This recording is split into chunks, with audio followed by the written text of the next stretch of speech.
In the city of Manila, thousands of residents remain in evacuation centers after yesterday's intense monsoon rains and severe flooding. Officials say the number of those displaced has reached more than 4,500. Narito ang report ni Chill Emprido.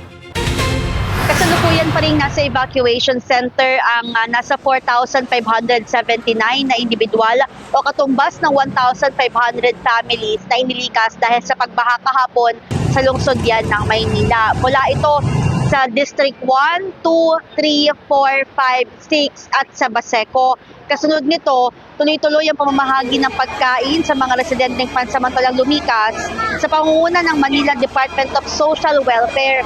Mula sa iba't ibang evacuation centers at satellite offices sa lungsod, nakatanggap na ng pagkain ng mga evacuee bilang bahagi ng patuloy na disaster relief operations ng pamahalaang lungsod ng Maynila. Kabilang sa mga nabigyan ng mga evacuee sa Baseco Satellite Office, Melchora Aquino Elementary School, Regidor Elementary School, Barangay 105 at mga evacuation center sa District 6. Wala naman ng pagbaha nararanasan ngayon sa lungsod ng Maynila ngayong araw ng Martes. Pero patuloy ang paglilinis ng mga lokal na otoridad sa mga basurang naiwan matapos na ang pagbaha kahapon. Chill Emprido, Billionaire News Channel.